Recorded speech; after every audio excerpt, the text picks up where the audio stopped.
Hola, welcome to my channel, ClearVision. My name is Simon, I'm a psychotherapist, and all the videos you'll find on this channel are based on my experiences as such. Today's a little bit different. Today's video, it's going to be with horses. It's going to be equine-assisted. And I thought I'd show a session. Before we carry on, please don't forget to like and subscribe. And if you have any comments, questions or feedback, please leave it in the comment section below or contact me via the details on the channel homepage. This week's session, the client in question, a Spanish girl, has very kindly given me permission to release the session to the public. There he is, there's my boy. Which is great. A lot of it's in Spanish, so I've done an audio overdub. I've used also, interestingly, with this particular session, we use the herd rather than individual horses, which is a slightly different approach, and is really, really good for family constellation work where there are multiple objects or elements going on within the client's life.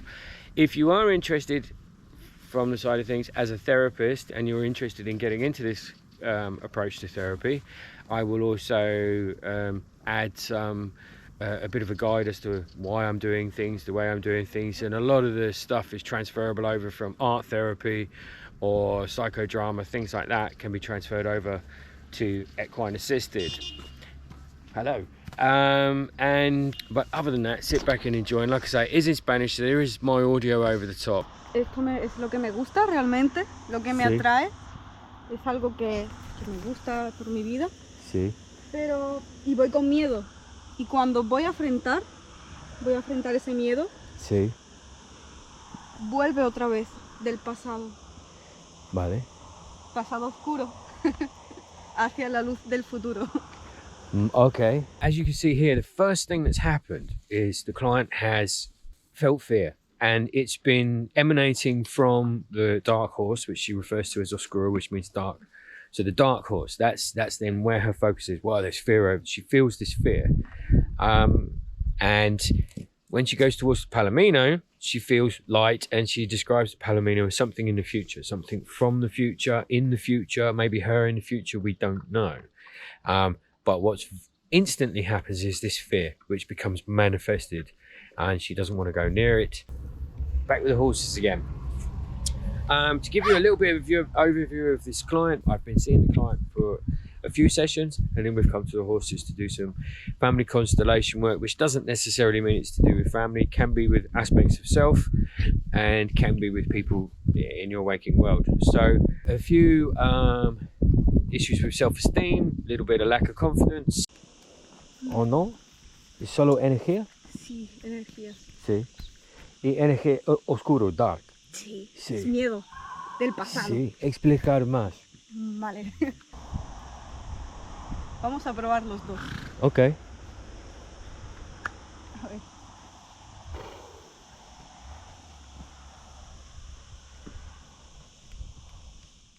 This next part was also quite fascinating. The client wanted to attract the attention of fear, or the manifestation of her fear. And she did so by telling me, hey, you watch this. And she walked over to her future self to see what the horse, the dark horse, oscuro, which represents her fear, what he does.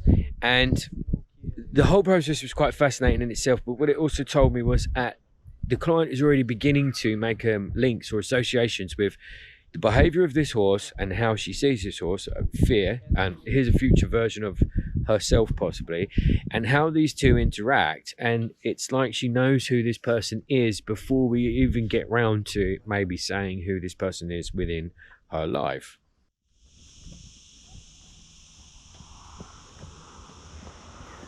Es todo tú tienes mucho tiempo.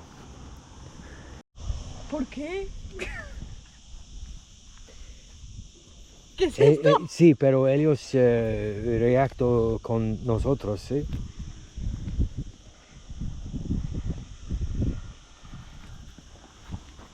Simón, ¿qué le pasa? Sí, pero posible ¿Celoso? Celosos. And I often find that the herd energy, to start with, at the beginning of a session, is normally quite tranquil, and then eventually it begins to pick up and the herd begin to move, and you'll begin to see this as we go through the session. So normally it's quite tranquil. They don't really notice that we're there, and as the client begins to explore things that are going on for them, feelings and emotions, then the herd begin to maybe not acknowledge, but they certainly begin to react and move positions. Otra vez. ¿Él es oscuro? Sí. ¿Ahora? Sí, sí, sí, se acerca. No, mirando tú, ¿sí? Sí. ¿Y qué siento tú? Miedo. Miedo, ¿sí? Sí. ¿Y por qué? ¿Él es peligroso? ¿Cómo? Vuelves a sentir el miedo, como el miedo del pasado oscuro. Vale. What I also find the same in normal traditional talking therapy, which is I find with working with the herd or individual horses, is the same. Whatever is said in the first session and at the beginning of each subsequent session is always really, really important. And we always come right back round to it, either towards the end of the process, if we've had several sessions, and often within the session itself. We begin at point A. So you'll see here, we begin with the fear, we come right back round to it. Fear and the future, futuro, or the luz, the light horse, the horse of light, we come right back round to this aspect within the client's world and how it's manifesting within the herd. So it's external world manifesting within the herd. Oscuro. Con oscuros. Sí, es con oscuros y con él muy joven y no sé, gordi. Sí. Pero reflexión. And again, there's more of the clarification process, more clarifying feelings, more clarifying exactly what the client means by fear and luz and future and how she feels about stuff, just to keep building an idea. And also it's kind of like checking in on reality, basically. As you can see, the horses have separated up, and we've got the 3 dark horses, 3 light horses. She mentions yin and yang. She mentions the luz, the palomino, and again, it's simply a question of, do you recognize this kind of dynamic? Is this something that happens in your external world? And the client's answer is yes. This reminds me of, I'm not going to go into details, but this reminds me of a group of people within my world. They're quite close to me, and this is how I view them, this is how I perceive them. So now we're checking into reality as well, and the reality of the situation. So we're just building all the time within the session. And as you can see, the herd have moved. So like I said at the beginning of this video, the herd's energy is quite tranquil, quite peaceful. And as we begin to work with something, they begin to do interesting things.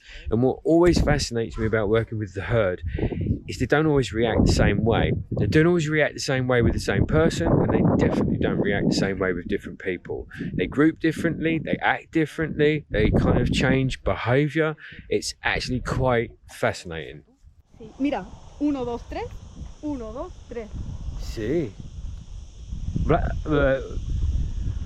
3 oscuros y 3 claros. Y 3 claros, sí. Y uno luz. Sí. Amorío. Está como separado. Sí. ¿Es mismo en tu vida? Sí. Como el yin y el yang. Sí.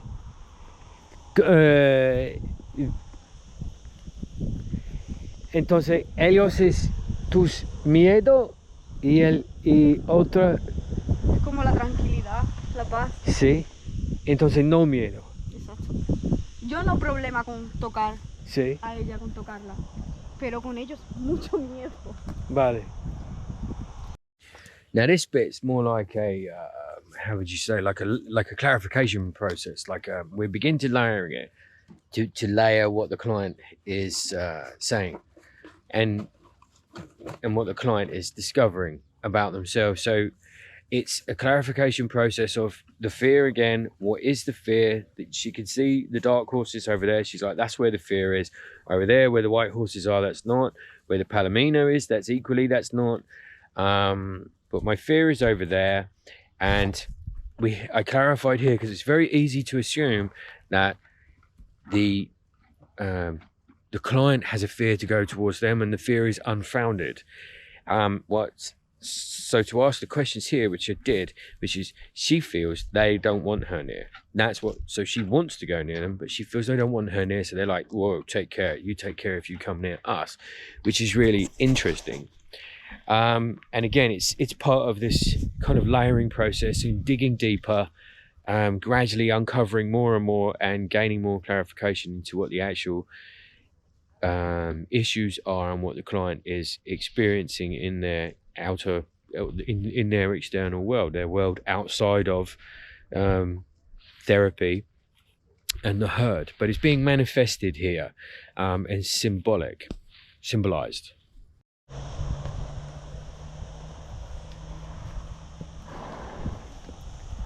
Posible yo culpa. ¿Por qué? Yo entré a casa. Hola, ¿cómo estás? Tú muy curioso. What's also worthy of note when you're working with the herd, if you are a therapist out there considering to do this kind of work, is your own presence, your own energy. You bring something into the herd as well. And right at this moment, I kind of stepped into their territory a little bit. I stepped into their house, as it were. And it broke the spell of what was going on. It broke the energy. It broke the moment. As it turns out, it's in a good way. It's like a lull before going in deeper again. But it's worthy of note. And again, look at the change in the character. So this fear, who's quite curious, but there's this kind of distance between him and the client. He's absolutely fine with me. So it's like, I don't know how you explain it. Different energies, they pick up on different things. Horses have the ability to do this. It's been studied and proven over and over again. And here it is that he's curious with me, a bit playful. Meanwhile, over in the corner, the client's still working. But what it does is I thought at this moment, okay, it's kind of like an external distraction. I've broken the kind of energy and the flow, but actually what happens next needed that break before it happened. And you'll see what I'm going on about. Ella muy antiguo, sí, tiene muchos años. ¿Cuánto? Oh no, es otro, sí. ¿Y qué tú sientas? ¿Por qué hace eso? ¿Compitas bien o no bien? Oh.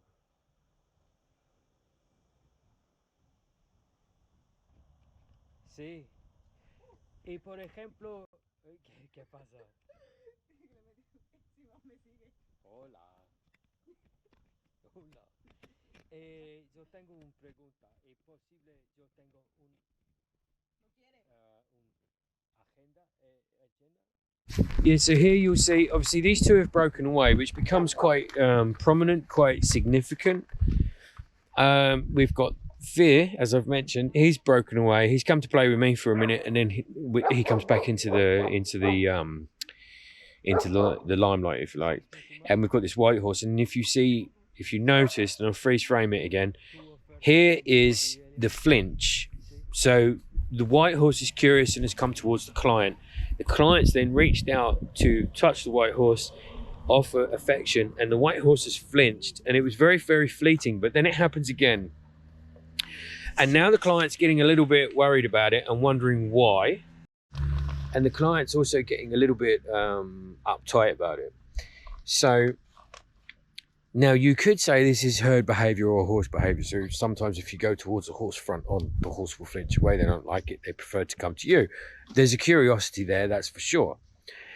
However, the client perceived it that there was something more to it. So then we begin to explore.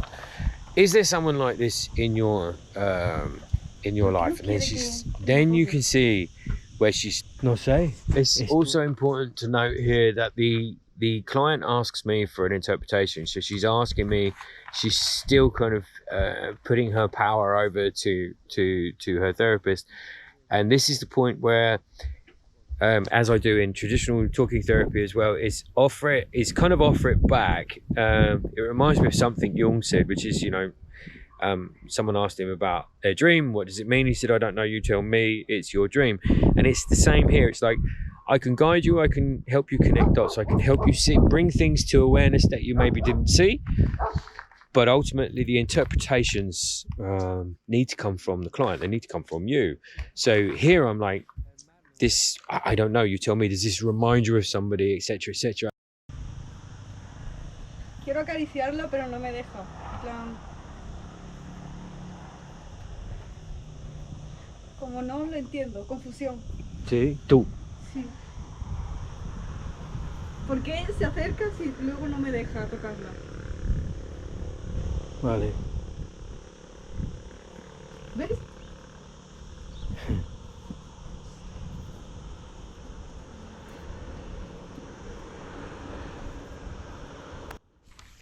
And it never ceases to amaze me that when working with the herd, just how scarily and uncannily accurate working with the herd can be in terms of working with people in people's external worlds, and the behaviors that the herd begin to mimic and reflect. It's I can't explain it, but they seem somehow to be able to connect to that and help in that way and show these things. So we'll see.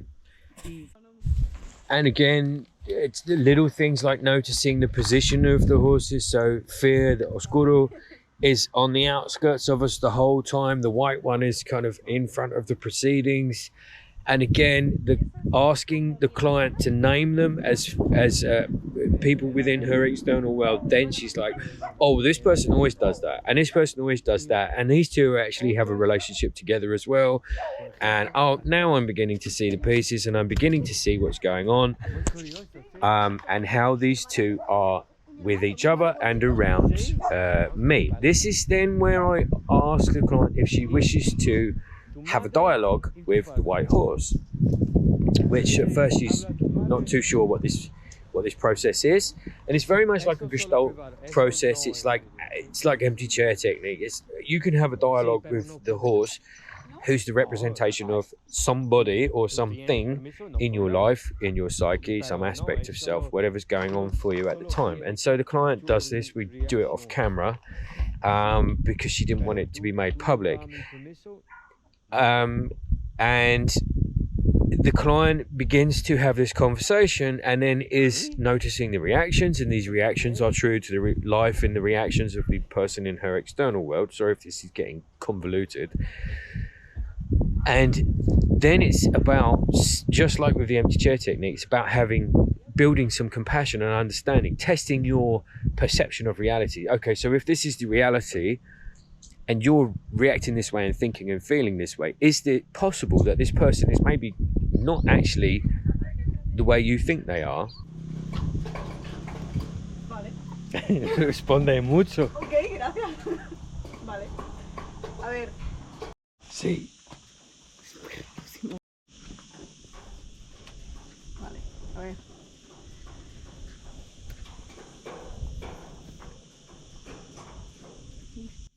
Está muy sufrido, Muy sufrido. muy triste. Muy triste, sí.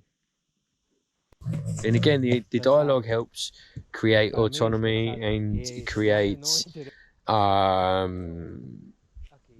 helps empower. And as you can see here, the client is now taking full control of the session. She is now moving from dialogue with the white horse to dialogue with the dark horse, and that's in full swing. And again, she moves towards this, or I nudge her in the way of her perception of the actions of the person in her external world, which represent, this person who is fear, who she fears. Does this person act this way? Yes. And how do you perceive it? And she answers, and then she does this dialogue, and then she begins to have this compassion and this empathy and this understanding for this person. She's like, then the mind starts to change, the perception starts to change. Like, maybe it's not quite as I perceived it. Maybe I was perceiving it as rejection. Maybe I was perceiving it as they didn't love me, or they won't accept me. And actually, maybe that's not the case. They've got their own issues to deal with,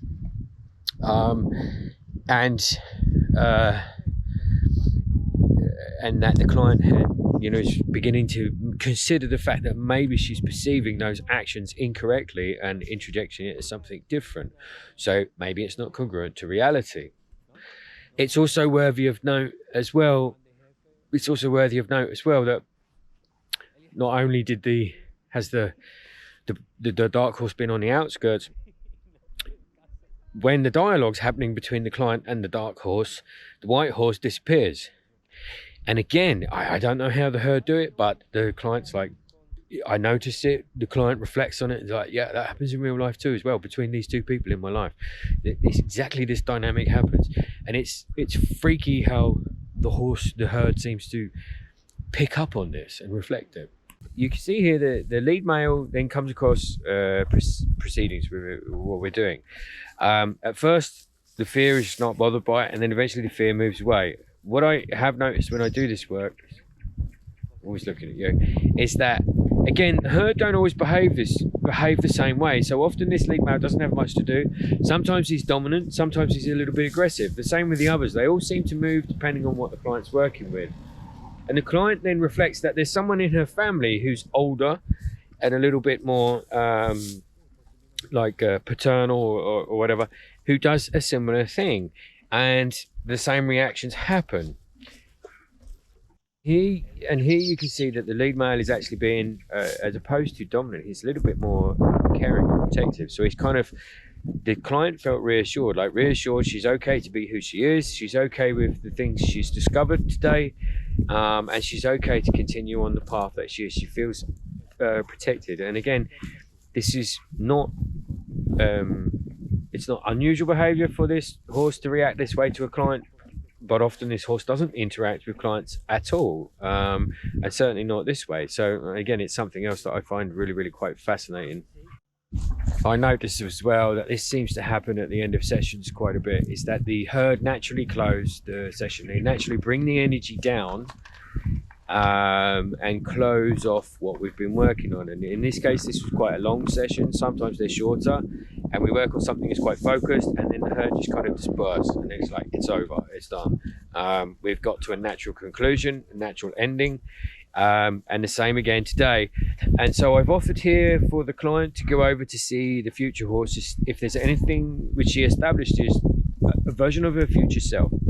And it's very, very interesting, and without going into who the oscuro, the dark horse, actually is, but as she goes over to have dialogue with her future self, he comes over as well. He's always there. And again, it just reaffirms what she discovered, which was her changing the perception of reality. I always thought they didn't care. I always thought they didn't love me and weren't interested. Turns out they're always interested. They're just quiet and on the sidelines and silently watching, which she had perceived as a rejection and a disinterest, but it's not actually the case. So she goes over to talk to future horse as well, which again kind of layers and concretes stuff she's working on and helps empower and helps boost some of her self-esteem. And then at the end of all the sessions, I always insist on, we say thank you to the herd. We give thanks for their time and their energy as a mark of respect, because it can be draining for humans, and also the animals was offered forward their help as well. And then the herd go off and do their thing, and they go back to their kind of standard behavior hierarchy, their typical behavior, if you like, as the herd, which is, again, is always like, what on earth just happened there for the last 40 minutes to an hour? It's always fascinating.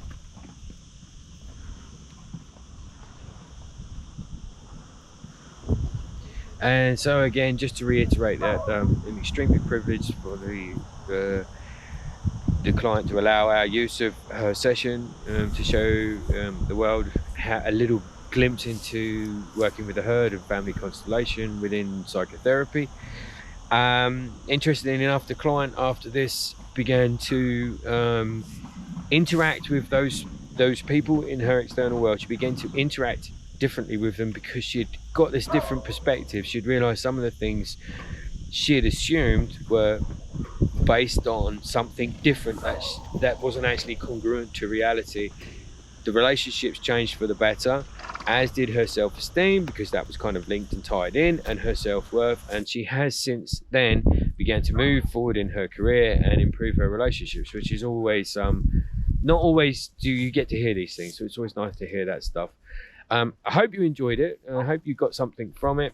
please leave any comments in the or suggestions in the comment section below, and I'll see you next time. And in the meantime, please take care of yourselves. Adios.